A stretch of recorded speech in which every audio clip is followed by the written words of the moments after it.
to start with just a basic question. Mark, what happened? What went wrong? So this was a major breach of trust, and I'm really sorry that this happened.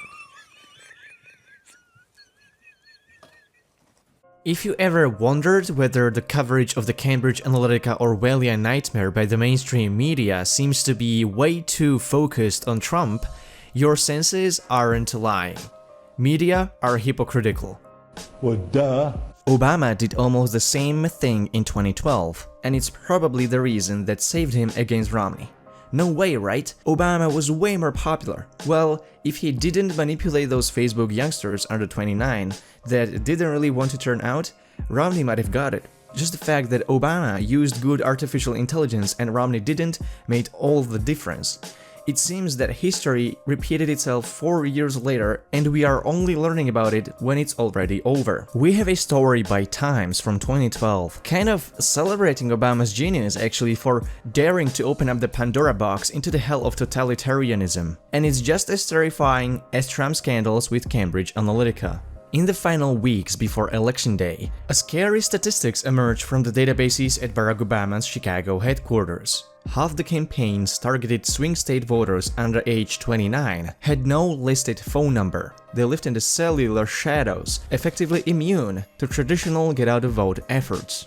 For a campaign dependent on a big youth turnout, this could have been a crisis, but the Obama team had a solution in place. A Facebook application that will transform the way campaigns are conducted in the future. For supporters, the app appeared to be just another way to digitally connect to the campaign, but to the Windy City number crunchers, it was a game changer. I think this will wind up being the most groundbreaking piece of technology developed for this campaign, says Teddy Goff, the Obama campaign's digital director. That's because the more than 1 million Obama backers who signed up for the app gave the campaign permission to look at their Facebook friend lists. In an instant, the campaign had a way to see the hidden young voters. Roughly 85% of those without a listed phone number could be found in the uploaded friend list. What's more, Facebook offered an ideal way to reach them. People don't trust campaigns. They don't even trust media organizations, says Goff. Who do they trust? Their friends.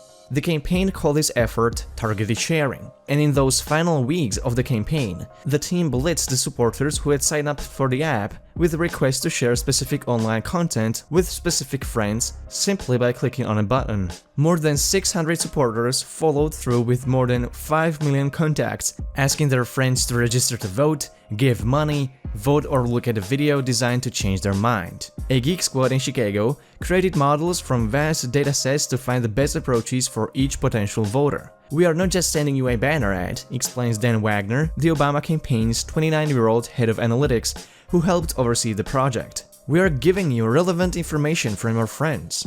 Early tests of the system found statistically significant changes in voter behavior. People whose friends sent them requests to register to vote or to vote early, for example, were more likely to do so than similar potential voters who were not contacted. That confirmed a trend already noted in political science literature. Online social networks have the power to change voting behavior. A study of 61 million people on Facebook during the 2010 midterms found the people who saw photos of their friends voting on election day were more likely to cast a ballot themselves. Before we look at the takeaway from this, we first need to address some differences and similarities between what Obama did in 2012 and what Trump did in 2015 and 2016. Trump campaign didn't have a permission to use data of 50 million Facebook users. The app, developed by Cambridge University academic Alexander Kogan, paid its 270,000 users to download it for research purposes only. When Facebook found out Cambridge Analytica used this harvested information, they told the company to delete all user data. But Facebook couldn't just go out there and admit to the leak of 50 million Facebook users that was going to be used for a political campaign. So they kept quiet, and Cambridge Analytica proceeded to use the data for Trump campaign without any sanctions. Obama's campaign, on the other hand, was allowed to manipulate Facebook users by flooding their social feeds with posts that would act as behavioral triggers. We learned from the last video that Facebook uses these behavioral triggers to influence people's actions. But you might ask, why Facebook would be happy with leaking information to Obama campaign, but getting that to Trump makes them nervous? What gives? Check out this Twitter thread by former Obama campaign official Carol Davidson. An article written in 2012 about a project codenamed Targus. That's the article we are going over here. An example of how we use that data to append to our email lists. This is what they are calling for people to sign up for the app over Facebook looked like. Facebook was surprised we were able to suck out the whole social graph, but they didn't stop us once they realized that was what we were doing. They came to office in the days following election recruiting and were very candid that they allowed us to do things they wouldn't have allowed someone else to do because they were on our side. I'm also 100% positive that Facebook activity recruits and staffs people that are on the other side. I started talking about Facebook at around minute 18 and had more to say before getting dragged off stage because I didn't understand the clock in the back of the room. So Facebook, 2012 election, had the ability for people to opt in. The Obama campaign rocked this, right? We got people to opt in, and the privacy policies at that time on Facebook were that if they opted in, they could tell us who all their friends were.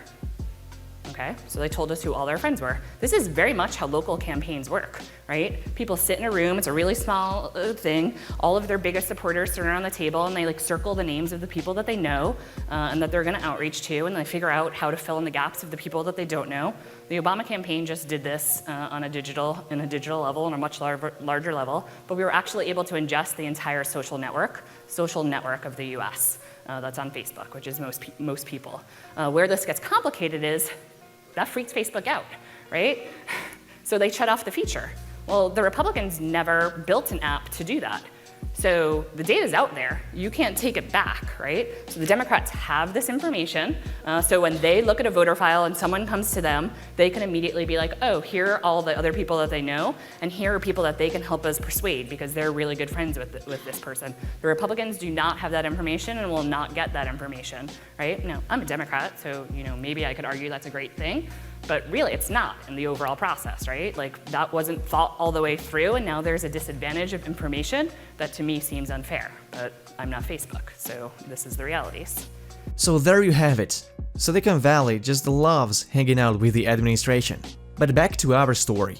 Countless experiments Facebook has conducted in this way suggest that people are much more susceptible to these behavioral triggers, and artificial intelligence is excellent at predicting and manipulating human behavior. One of the biggest takeaways from this story is that even if you choose to stay out of politics, you might have a friend who signed you up for someone's campaign without your consent, and your profile will be used to manipulate you. This is deeply troubling. You can't do anything to stop psychological warfare over access into your mind. The only solution is to get out of these mainstream media. It's really a matter of urgency at this point.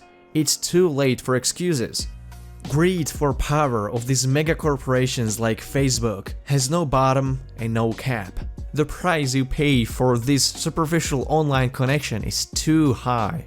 And if you think this social media manipulation doesn't concern you because you think you are smarter than artificial intelligence, you are arguing against multi-billion-dollar industry of behavioral psychology, data science, and AI development. It's a guarantee that if you choose to go with the flow of addictive designs, you will lose. You are just as human as any of those Facebook users who were manipulated by psychological algorithms. The fact that both Obama's and Trump's campaign turned to be successful is a proof that social media manipulation industry is doing something right. However, the bombshell of the story is yet to drop. Because it took more than a year to build the system, it was deployed only in the campaign's homestretch.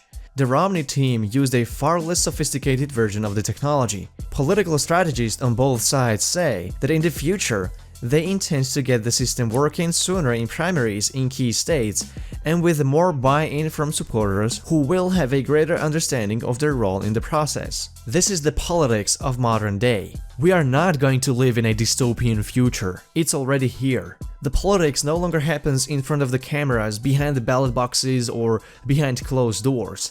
Politics is decided on in the cyberspace. Whoever wins the next election is going to be determined by whoever manages to design a better AI to manipulate us. Our decisions are no longer free and rational.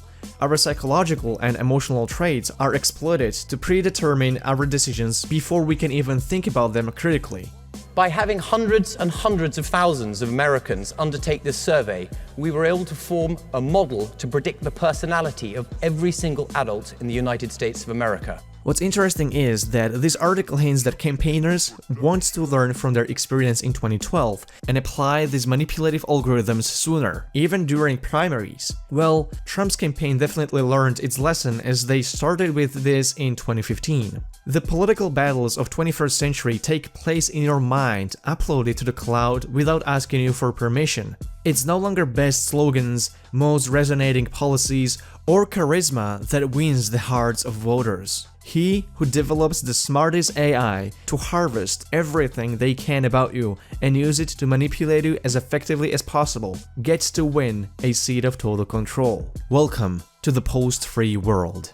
They're politicians, they're not technical. Right. They don't understand how it works. They don't understand because the candidate is never involved. He's told what to do by the campaign team. So candidate's the puppet. Always. Right. But in every election, or nearly. It's really hard to digest this, but it's crucially important to understand that this is happening today. Every second you spend on social media is stored to be used against you during the next election cycle. You have to understand this. This is totally unprecedented and quite frankly even hard to grasp. But it is a reality that artificial intelligence does have the power to grasp the psychology of human behavior that we thought was much more random and unpredictable because of our individualities and free will. But artificial intelligence using computational power stronger than ours by several orders of magnitude is able to see beyond that. What we couldn't learn in centuries of science, AI comprehends within seconds. You should learn that anything you see on the social media, even if it's coming from a trusted friends, can be just a part of a constructed agenda enforced by artificial intelligence. Never trust any trend anywhere, ever. It's very important that you understand what this means. It's very important that if your constitutional amendments mean anything to you, you aren't going to just sit back and do nothing. This goes beyond your political beliefs and alignments. This changes everything. I hope this makes you reconsider how you view social media and approach services offered by the tech giants. I hope you liked this video, and if you did, please engage in commenting, liking and sharing. Subscribe if you're new, and thanks for watching.